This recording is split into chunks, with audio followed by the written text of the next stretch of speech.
Hello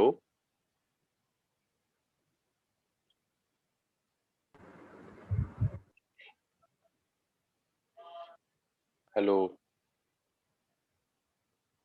class, good morning. आवाज आ रही है? Yes, sir.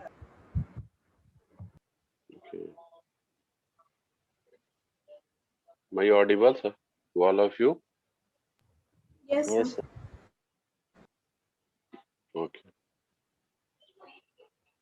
So yesterday we have discussed the operators, vector operators like del, gradient, and divergence.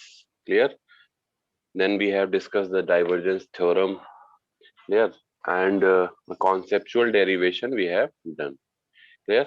Now divergence theorem में हमने आपको बताया था बेसिकली कि जिसका मैथमेटिकल रिप्रेजेंटेशन है means surface integral is equal to the divergence of that particular volume integral to the divergence of that vector. Clear? So now इसका एक और हमने बताया था आपको we have another alternative proof of that. Clear? So वो alternative proof भी मैं करा दे रहा हूँ, that is the mathematical proof. Clear? And just screen सभी को दिख रही है? Yes, sir. ओके।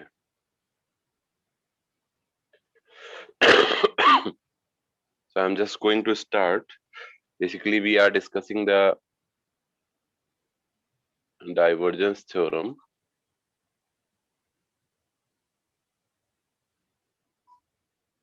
ठीक है, इसमें हम लोगों ने बताया था बेसिकली स्टेटमेंट इसका क्या है डाइवर्जेंस थ्योरम का। पहले तो मैं स्टेटमेंट लिख देता हूँ जिससे आपको क्लियर हो हमें करना क्या है।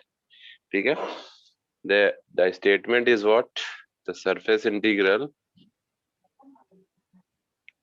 of a vector that is a dot ds is equal to the volume integral, clear, of that volume integral of vector a diverge, बल्कि ये बोलेंगे इसको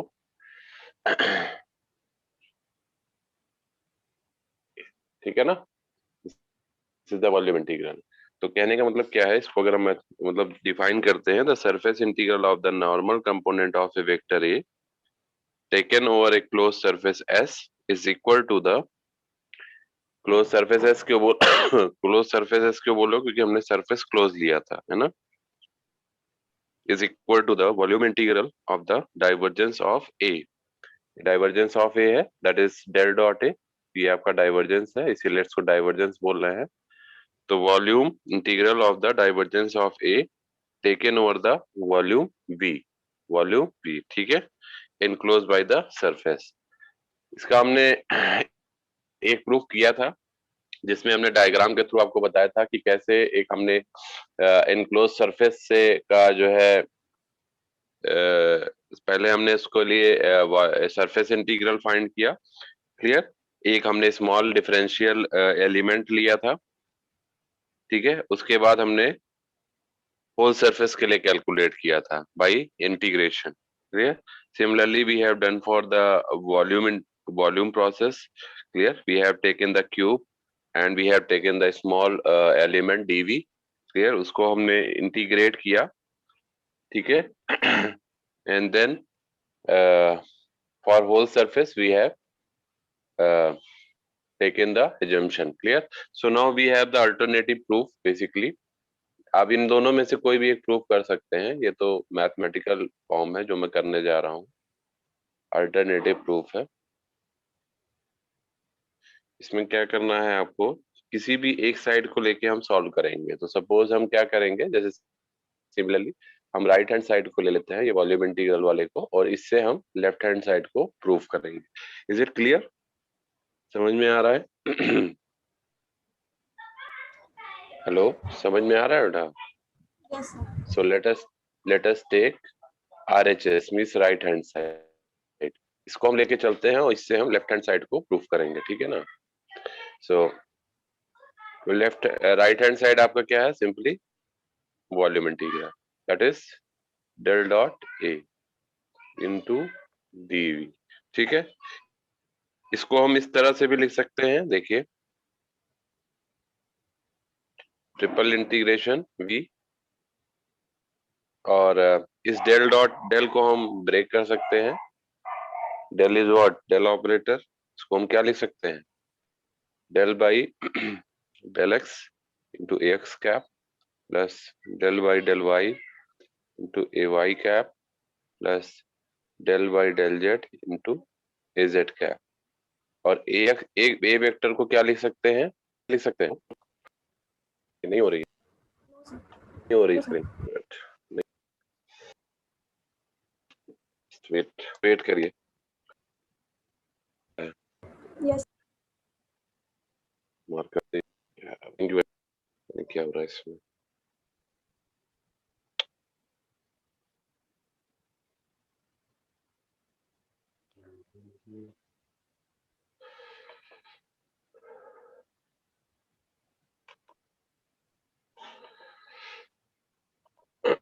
Just wait.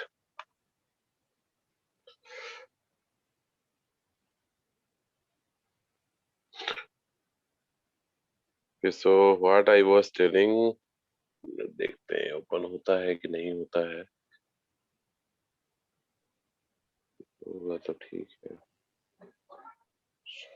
Okay,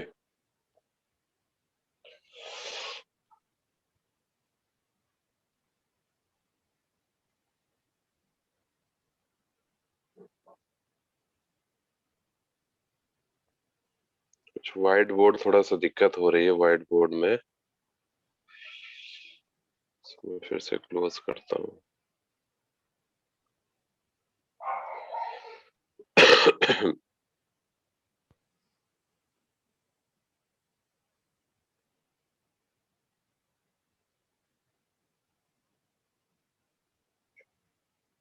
fresh and से स्टार्ट करते हैं, एक्चुअली थोड़ा व्हाइट बोर्ड हैंग हो गया था, ठीक है।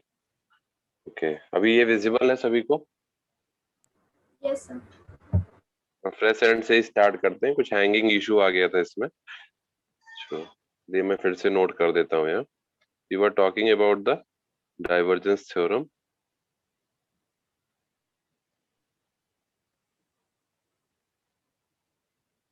इसमें मैंने बताया आपको बेसिकली जो सरफेस इंटीग्रल होता है ए डॉट डी एस, ये हमारा इक्वल होता है volume integral divergence of that A vector DV. Clear? तो हमने क्या किया, हम इस आरएचएस को प्रूफ करेंगे, आरएचएस को लेके चलेंगे और एचएस को एलएचएस को प्रूफ करेंगे, ठीक है ना। तो लेट अस टेक, इसको अल्टरनेटिव प्रूफ भी कहते हैं, तो let take RHS. Clear? Right hand side हम ले लेते हैं, और राइट हैंड साइड आपका क्या है, simply volume integral del dot A to DV, ठीक है। इसको हम ले लेते हैं। अब आप बताइए, अब हम इसको क्या लिख सकते हैं, इंटीग्रल वी, डेल को लिख सकते हैं what, del by del x A x cap, not A X, small A x cap, ठीक है, plus del by del Y cap plus del by del Z A Z cap, ठीक।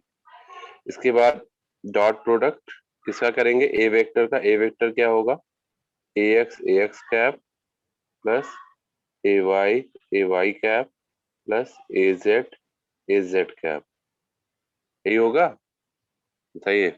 Yes, sir. अब देखिए, जो ये हमारे ए x है, इसको हम डॉट प्रोडक्ट करेंगे, सिमिलर यूनिट वेक्टर्स हैं, तो ये हमें 1 दे देगा, ए वाई का करेंगे तो 1 दे देगा, ए जेड करेंगे तो 1 दे देगा, ठीक है ना।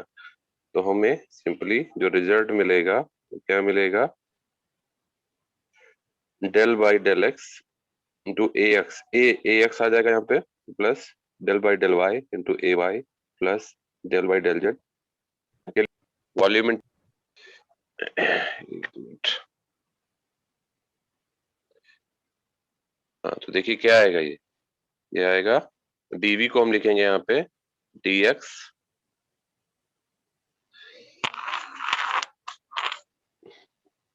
dy और dz, क्योंकि वॉल्यूम इंटीग्रल है तो df dy dz आएगा। ठीक है, अब आप देखिए इसमें, अब हम इसमें क्या चेंज कर सकते हैं बताइए। अब इसको अलग अलग कर सकते हैं, तीनों इंटीग्रेशन को, तीनों टर्म को अलग अलग लिख सकते हैं हम ऐसे, del by del x into A x into D x D Y D Z plus, ठीक, next in that y D z A z, are you getting, इस तरह से लिख सकते, हेलो, इस तरह से।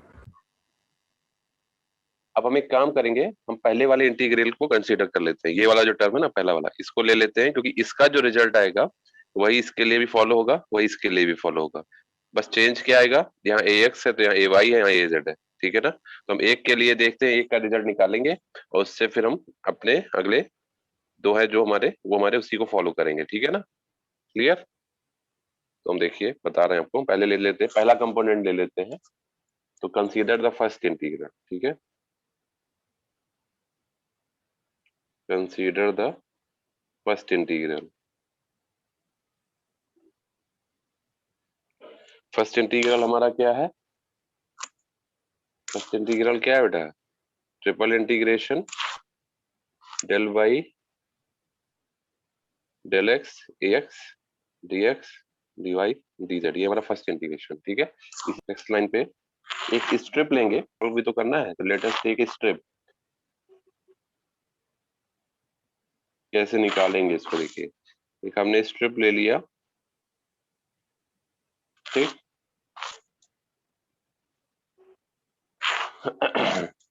this is your ds1, this is your ds2 and this point is p1, this point is p2।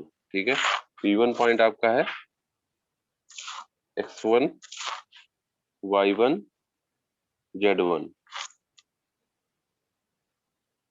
p2 point है x2 y2 z2। ठीक है, अब हम क्या करेंगे,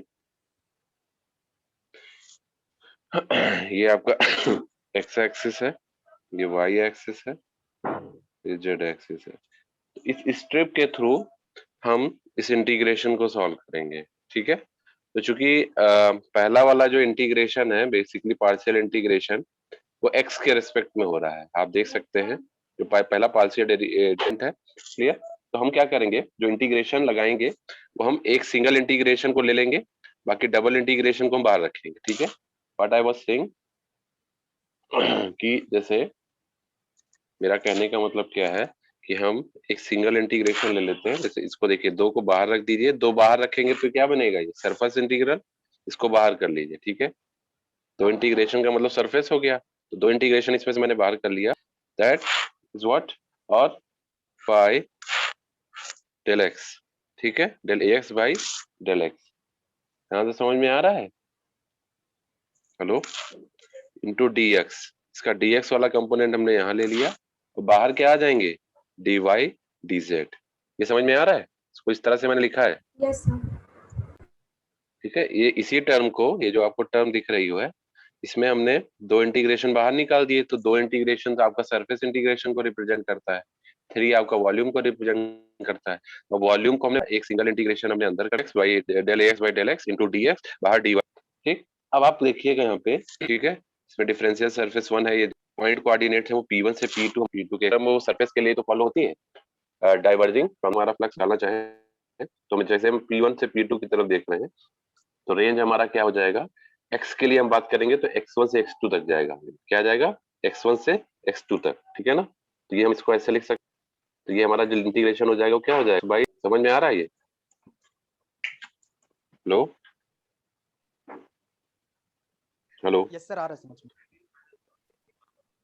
ठीक है ना, तो del A X by del x into D X, limit हमने क्या लगा दिया, x1 से x2, क्लियर, बाहर dy dz। ठीक है, अब आप इस लिमिट को ब्रेक करेंगे तो क्या मिलेगा आपको बताइए,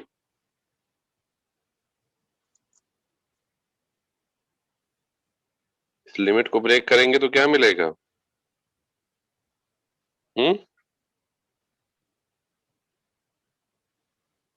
बताइए, this is s, integration solve करेंगे, पार्शियल डेरिवेशन हो रहा है, तो del X by del x into D X, तो क्या बचेगा इससे, केवल ए एक्स ही तो बचेगा, इंटीग्रेशन ax बचेगा ना, और लिमिट क्या है x1 से x2 बाहर dy dz बचेगा कि नहीं बचेगा?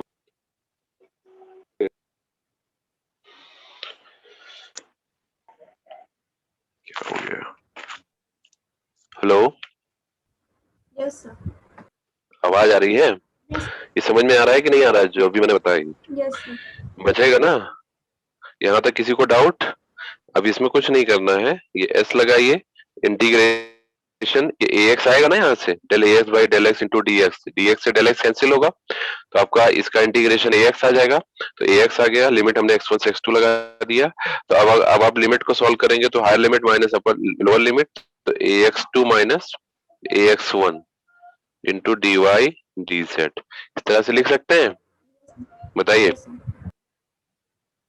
ठीक है, अब इसको और क्या लिख सकते हैं, और भी कुछ चेंज कर सकते हैं। इसको हमने ले लिया पूरे को ax, क्या मान लिया पूरे को, ये पूरा ax ही तो है, बताइए ax ही तो है, Yes, sir. ax से ही तो ax2 माइनस ax1 आया है, तो इसको हम ax भी लिख सकते हैं, चाहे तो ax2 माइनस ax1 भी लिख सकते हैं।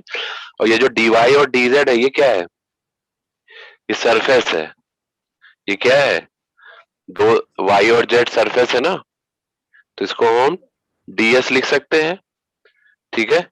और चूंकि x dy और dz जो हमारा डिफरेंशियल प्लेन है, ये हमारे किसके लिए है, x के लिए, किसके लिए है, x के लिए, ठीक है ना, प्लेन, इससे हम इस तरह से लिख सकते हैं, बताइए। Yes, sir. तो ये हमारा क्या आ गया, double integration ax into D S x, ये हमारा एक टर्म आ गया।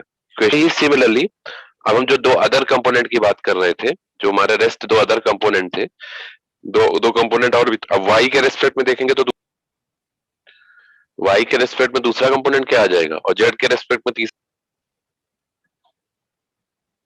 हेलो, मैं क्या पहला वाला हम लोगों ने सॉल्व कर लिया, अब हम y और z वाले के लिए भी तो लिखेंगे सिमिलरली। तो y और z वाले के लिए अगर हम इंटीग्रेशन इसके लिए सॉल्व करते हैं, तो हम y1 से y2 के रेस्पेक्ट में इंटीग्रेट करते हैं, सेकेंड वाले टर्म को देखिए, इसको y1 से y2 इंटीग्रेशन होता, ठीक है। समझ में आ रहा है? और बाहर क्या निकल के आता, dx और dz निकल के आता, इंटीग्रेशन में अंदर dy रहता, तो dx और dz निकल के आता, ठीक है। तो यहां से क्या निकल के आता, थर्ड वाला टर्म है, थर्ड वाले टर्म से dx और dy निकल के आता, क्योंकि z का टर्म है, ठीक है। तो अब हम क्या करेंगे, सिंपली उसी तरीके से देखिए, जैसे ये आ गया हमारे पास, इसको हम सपोज इक्वेशन नंबर 3 दे देते हैं, ठीक है। अब हमारे पास similarly for y component and similarly for z, तो सिमिलरली फॉर सेकेंड कंपोनेंट,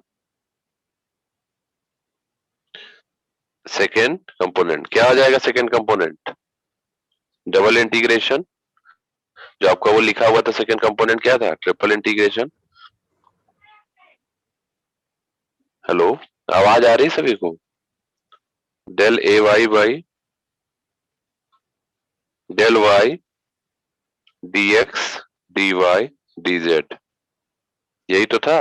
इसको हमने क्या बोला, इसको ऐसे ब्रेक करिए, अब आप y1 से y2 जाएंगे ना, लिमिट सरफेस इंटीग्रल बाहर कर दीजिए, इंटीग्रेशन के अंदर क्या आ जाएगा, यहाँ आ जाएगा y1 से y2 del A Y by del Y, ठीक। और यहाँ पे आप dy ले लीजिए, और बाहर dx और dz, समझ में आ रहा है ये? Yes, sir.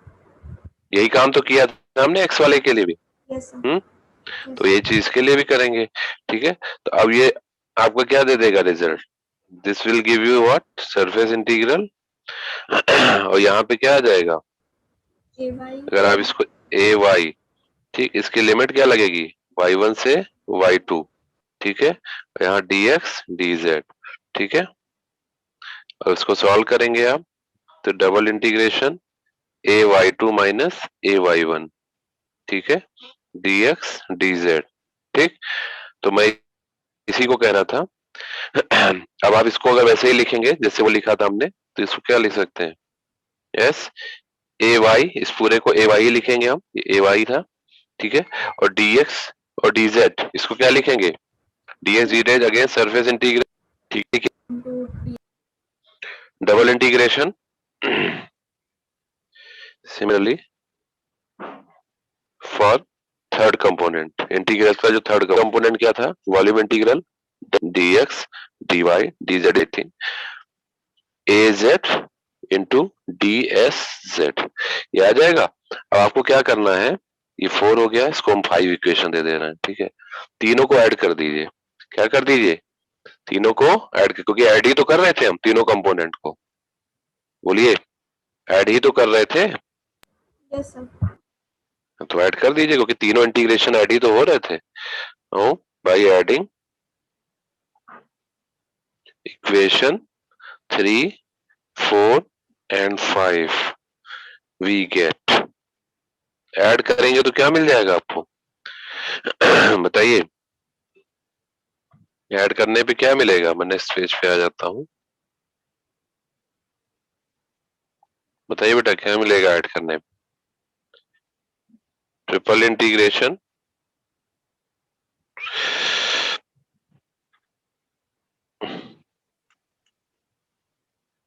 ऐड करने पे हमको क्या मिलेगा, ट्रिपल इंटीग्रेशन, पहले लेफ्ट साइड लिख लेते हैं, ठीक है,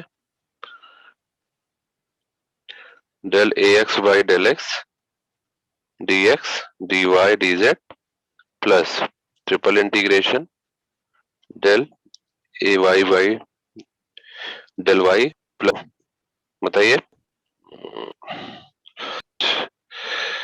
व्हाइट बोर्ड इशू होने लगता है, इसमें थोड़ा सा हैंगिंग इशू आता है, इस वजह से स्लो हो जाता है। Integration del A Z by del Z D x D Y D Z, ठीक है।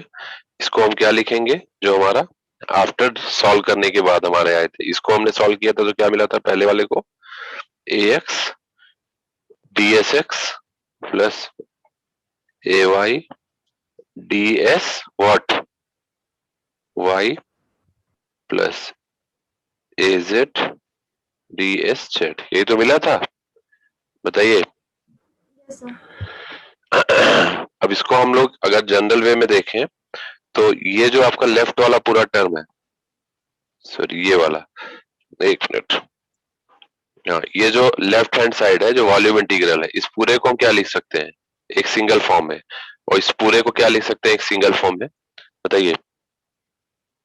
अगर लेफ्ट हैंड साइड को हम लिखे तो ऐसे del A X by del A Y del Z, बाहर हम कॉमन ले सकते हैं, yes sir लेफ्ट साइड वाला देखिए जो वॉल्यूम इंटीग्रल वाला पार्ट है, और राइट साइड को ऐसे लिख सकते हैं, देखिए A S D S x plus A Y D S Y plus A Z D S Z, ठीक।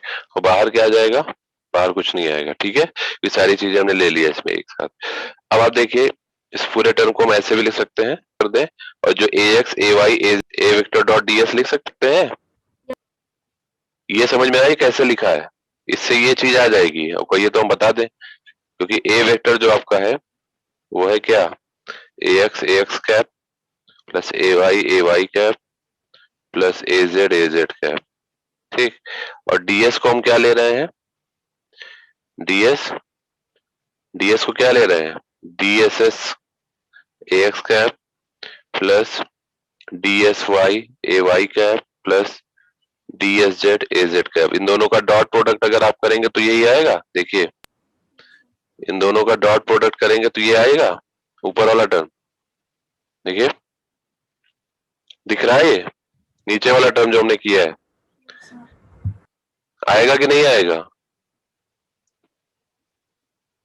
हेलो आएगा कि नहीं आएगा, अरे बताइए, नहीं समझ में आ रहा है, कैसे आएगा। और लेफ्ट साइड को क्या लिख सकते हैं, लेफ्ट साइड में देखिए डेल ऑपरेटर्स आ रहे हैं, इसको हम del dot A D S D Y D Z हो गया, वाई का एक्स कैप डेल वाई लिख सकते हैं कि नहीं लिख सकते इस तरह से, yes तो कहिए देखिए डेल ऑपरेटर है, डेल ऑपरेटर आपको पता है del y del x into x cap plus del Y into ए Y cap plus del y del Z into के साथ ए वेक्टर क्या है, a x into AX cap plus AY into AY cap plus AZ into AZ cap, उसका जब dot product निकालेंगे तो यही तो बनेगा, del AX by del x plus del AY by del Y. बनेगा कि नहीं बनेगा? Yes, sir. और DS DY भी लिख दिया, और राइट डॉट प्रोडक्ट करिए तो यही मिलेगा, तो हमने A डॉट DS लिख दिया इसको। ठीक है, क्लियर? प्रूफ हो गया ये? Yes, sir. ये समझ में आया, ना आया हो तो पूछ सकते हो। ये जो प्रूफ है, ये समझ प्रूफ यही है। तो ये मेथड भी आपका इजी है, इसको आप करना चाहें तो कर सकते हैं। मेरे ख्याल से कोई इसमें प्रॉब्लम नहीं हुई होगी मैथमेटिकल फॉर्म। किसी को कोई दिक्कत हुई हो तो पूछ लो, कोई प्रॉब्लम? No, sir. और लोगों को समझ में आ रहा है ये जो भी किया है हमने? हेलो, और लोगों को समझ में आ रहा है ये जो किया है? कोई रिस्पॉन्स ही नहीं कर रहा है। पेपर में आ जाएगा ये डेरिवेशन, तब समझ में आएगा। अगर नहीं समझ में आ रहा है तो पूछ लीजिए। चलिए फिर अगला जो टॉपिक है हमारा, कर्ल ऑफ ए वेक्टर है। क्या है? कर्ल। कर्ल को क्या बोलते हैं? Cross product. जैसे हेलो, कर्ल होता है क्रॉस प्रोडक्ट, और डॉट प्रोडक्ट तो आप लोग जानते ही है। ठीक है, जो डाइवर्जेंस है बेसिकली वो डॉट प्रोडक्ट होता है। ठीक है, स्केलर प्रोडक्ट भी कहते हैं डॉट प्रोडक्ट को।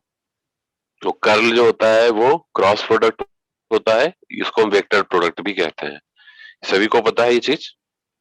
बताइए, कर्ल को क्रॉस प्रोडक्ट कहते हैं? Yes, sir. ठीक है, तो अभी जब कर्ल वाला पोर्शन हो जाएगा तो आपका पूरा ये ऑपरेटर, वेक्टर ऑपरेटर फिनिश हो जाएगा। ठीक है, डाइवर्जेंस पढ़ा दिया हमने, डेल ऑपरेटर पढ़ा दिया, उसके बाद आपको ग्रेडियंट बता दिया। अब आपका आता है कर्ल। ठीक है, कर्ल, कर्ल को हम बोलते हैं बेसिकली, ये वेक्टर प्रोडक्ट होता है, ये डॉट प्रोडक्ट नहीं, ये वेक्टर प्रोडक्ट है। इसको आप क्रॉस प्रोडक्ट भी कहते हैं। This is cross product. ठीक है, क्रॉस प्रोडक्ट का मतलब क्या है? कोई भी दो वेक्टर होंगे, तो जैसे मान लीजिए एक वेक्टर ए है, कहलाता है कर्ल कहलाता है। ठीक है, एक्शन भी हम लोग लेते हैं। ठीक है, मैग्नीट्यूड, जैसे मान लीजिए एक सरफेस है, वेक्टर है, this is your N cap. Definition मैं आपको लिख के बता देता हूँ जिससे आपको थोड़ा सा क्लियर होगा, क्योंकि डेफिनेशन पूछी जाती है। What do you understand by curl of a vector? ठीक है, लिखना चाहे तो आप लोग लिख लीजिए। लिखना चाहते हैं? लिखवा दिए सर। हेलो, हाँ मैं बोल रहा हूँ उसको लिख लीजिए, क्योंकि ये सब डेफिनेशंस पेपर में पूछी जाती है, इंपॉर्टेंट है ये सब। जैसे डाइवर्जेंस थ्योरम का स्टेटमेंट कल हमने बताया था आपको, आज भी